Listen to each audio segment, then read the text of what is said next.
Good morning. It's gray out here today, one of those flat Ohio mornings where the sky can't decide if it's going to rain or just think about it all day. I've got my coffee, second cup if we're being honest. Welcome back, or welcome if you're new. My name is Linda. Come sit at the table with me for a few minutes. I want to talk about something today that's been on my mind, and I almost didn't make this one because it's a little embarrassing. But I figure if it happened to me, it's happening to somebody else watching, and maybe it'll help to hear it out loud. Here's the thing nobody tells you about a fixed income. It isn't the big bills that get you. It really isn't. The rent, the car, the insurance, those are big and they're scary, but you see them coming. You plan for those. You stare them right in the face every month. It's the little stuff, the everyday stuff, the $5 here, the $12 there, the thing that renews while you're sleeping. That's what quietly eats a retiree's budget alive. And the reason it's so dangerous is you don't even see it happening. There's no big moment. There's no bounced check. There's just a little less at the end of every month, and you can't quite say why. I found out the hard way. So let me tell you what I found and what I did about it, and maybe you'll go look at your own and find the same thing. There's really four of these little budget eaters I want to walk you through. The subscriptions you forgot about, the convenience tax, the fees nobody asked your permission for, and the slow creep that nobody's even to blame for. And then at the end, I want to tell you the real reason underneath all of it, because that's the part that actually changed things for me. So refill your coffee and stick with me. Now, I'll be honest with you about my numbers because I always am and because I think it helps. I bring in about $2,750 a month.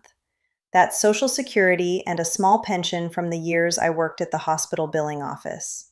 That's it. That's what I've got to work with. And for a couple years there, I kept coming up short at the end of the month. Not by a lot, $40, $60. One month it was almost $100. And I couldn't figure it out because I'm not a frivolous person. I don't take trips. I don't buy fancy things. I drive a 2011 Camry with a check engine light I've named at this point.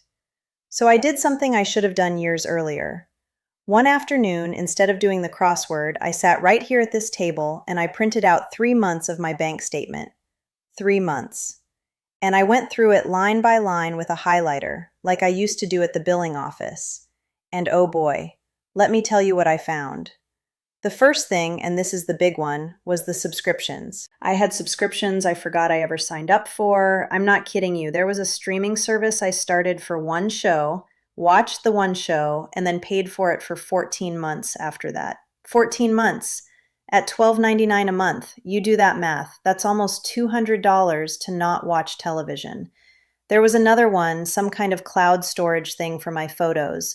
My grandson set it up for me years ago. $2.99 a month, just quietly coming out every single month, and I'd never once opened it. There was a magazine app. There was something called a wellness membership that I genuinely, to this day, cannot tell you what it was, and it kept going.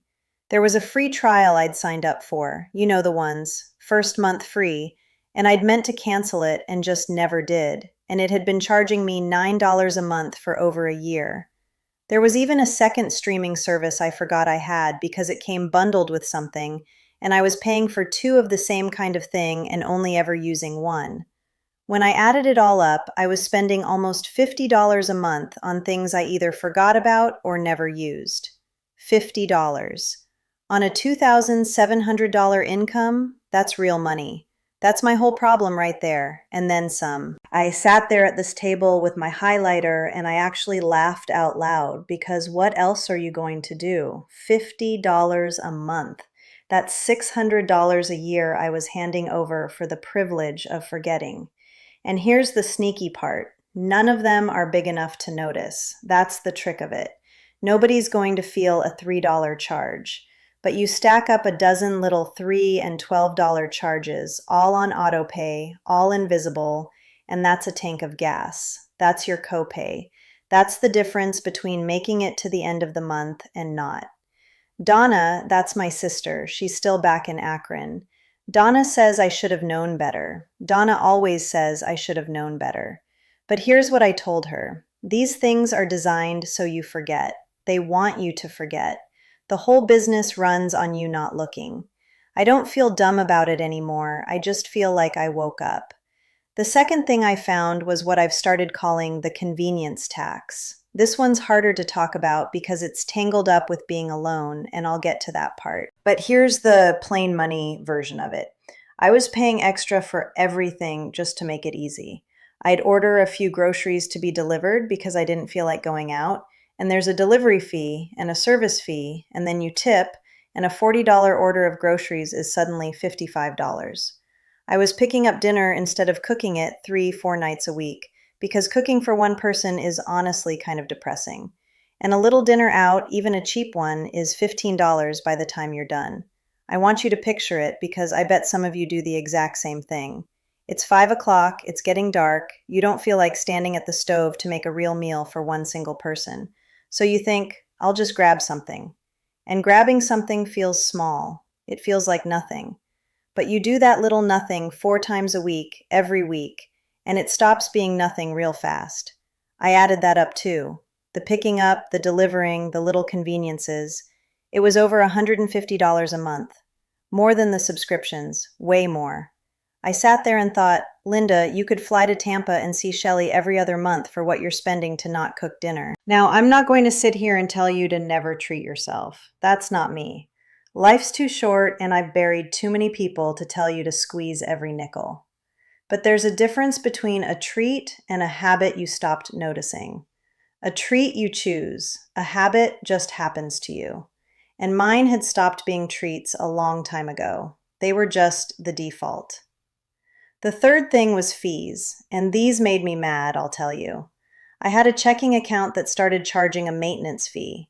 $12 a month because my balance dipped below some number they decided on. I never agreed to that, or if I did, it was buried in a letter I didn't read. $12 a month to hold my own money. There was a late fee on a credit card because I'd missed a due date by 2 days, not because I didn't have the money, but because I just plain forgot. $35 for being 2 days late one time. I called the bank about the maintenance fee. I want you to hear this part because I almost didn't bother, and I'm so glad I did. I called, I was polite, and I said, I've been a customer for 19 years, and I'd like this fee waived, and I'd like to switch to an account that doesn't charge it. And you know what the woman said? She said, Of course, Mrs. Kowalski, I can do that for you. That easy. 19 years I could have been asking. The fee was gone just like that, and she switched me to the no-fee account in about 4 minutes. And then I did the same thing with the credit card. Called them up, told them I'd been a good customer, asked if they'd take off the late fee just this once. The young man said, I've gone ahead and reversed that for you, ma'am. $35 gone for the price of being polite for 90 seconds. I don't know, maybe it's just me, but I think we get older and we stop wanting to make a fuss. We don't want to be the difficult one on the phone. But it's your money. Making one polite phone call got me back almost $200 a year. That's the best hourly wage I've earned since I retired. When I told Donna, she said, well, I would have called them ages ago. Of course she would have. Donna's been arguing with customer service since the Carter administration. But you know what? This time she was right, and I told her so, which I don't do often, so she enjoyed that. The fourth thing was the slow creep. And this one's the hardest to fight because nobody's at fault. Everything just costs more than it used to, a little bit at a time. My groceries are the same groceries. I buy the same things, the same brands. I'm a creature of habit. But the cart that was $80 is suddenly $110. The water bill went up. The little copay at the doctor went from $20 to $35. Nobody sent me a letter about it. It just crept. And the thing about a fixed income is right there in the name. It's fixed. My $2,750 doesn't creep up to match. So every year, quietly, the same life costs a little more and I have a little less. Nobody warns you about that part. They tell you to save for retirement. Nobody tells you that retirement itself gets more expensive while you're sitting in it. I can't fix the prices, but I can pay attention. I started watching the sales again, the way my mother did. She kept a little envelope of coupons in her purse, and I used to be embarrassed by it at the checkout when I was a girl. Now I get it, Mom. I started buying the store brand on the things where I honestly can't taste the difference, which is most things, it turns out. The store brand coffee, I'll admit, did not make the cut. A woman has standards. Little stuff. But little stuff is the whole game here. That's the whole point of what I'm telling you. Now here's the part I really wanted to say. The part underneath all the numbers. A lot of this spending, the picking up dinner, the delivery, the little treats, a lot of it wasn't really about convenience. It was about being alone. I've been on my own since 2014. Bob and I divorced, and before anybody worries, Bob is fine, we're fine. We just stopped being married. It happens. But the house got a lot quieter after that, and it took me a long time to even notice how I was filling up that quiet. Shelley, my daughter, she's down in Tampa, about 45 minutes from the airport, and I don't get to see her near as much as I'd like. And when you're by yourself, ordering the food, paying the little extra to have somebody bring it to your door, having a reason to talk to the delivery person for 30 seconds, sometimes that's not laziness. Sometimes that's just a person trying not to feel so quiet in their own house. I didn't see that for a long time. I thought I was just being lazy or careless with money. But careless people don't go through 3 months of statements with a highlighter. I wasn't careless. I was lonely, and the spending was how it showed up on a bank statement. I'm not saying that to make excuses. I'm saying it because if you're watching this and you recognize yourself, I don't want you to feel bad about it. I want you to see it clearly. Because once I saw that's what it really was, I could find cheaper ways to feel less alone. I started going to the grocery store again, in person, and I see the same checkout girl every week, and she knows my name now. I joined a Tuesday morning coffee group at the library. Free, by the way. I call Shelley more. I started making this little channel, which has turned into more company than I ever expected. The spending was never really the problem. The spending was a bandage on something else. And once I figured out what the something else was, the money sort of took care of itself. So let me tell you where I landed, all told. When I added up the forgotten subscriptions and the convenience habits and the fees and started watching The Creep, I found almost $300 a month. 300. On a $27.50 income, that's not pocket change. That's the difference between treading water and actually breathing. And I didn't have to give up a single thing I actually loved. That's what got me. I gave up things I'd forgotten I was even paying for. I gave up bandages I didn't need anymore. I kept my coffee. I kept my one streaming service that I actually watch. I kept the occasional dinner out, but now it's a treat again, something I look forward to, instead of just a Tuesday. That's the part I want you to really hear. This isn't about pinching pennies until you're miserable. I tried miserable years ago, and it doesn't last, because nobody can white-knuckle their whole budget forever. This is the opposite. This is finding the money that wasn't buying you any happiness in the first place and quietly taking it back. You don't miss a thing. You just have more at the end of the month. Here's what I keep coming back to. We spend so much energy worrying about the big disasters, the market, the big medical bill, the roof. And those matter, they do. But for most of us on a fixed income, the thing that's actually sinking the boat isn't a giant hole. It's 100 tiny ones you can't see, all letting in a little water at a time. And the wonderful thing about tiny holes is you can actually plug them. You just have to be willing to sit down at the table and look. So that's my homework for you, if you'll take it from a lady in Akron in her bathrobe. Print out 3 months of your own statements. Get a highlighter. Go line by line. I promise you, you will find something on there you forgot about.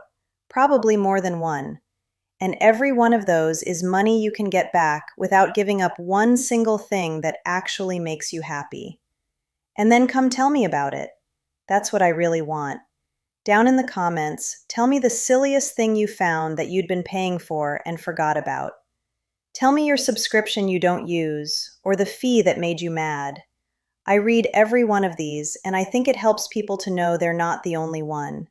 Lord knows it helped me. If this was useful to you, give it a little thumbs up. It helps the channel, and it helps these get to other folks who might be coming up short at the end of the month and can't figure out why. And if you've got a friend or a sister or somebody who's on a fixed income too, send it their way. Might be the nudge they need to sit down and look. And if you want to keep coming to the table with me, you can subscribe, and I'll see you next time. No pressure, I'm just glad you're here. All right, that's enough from me today. Go check your statements and be good to yourselves.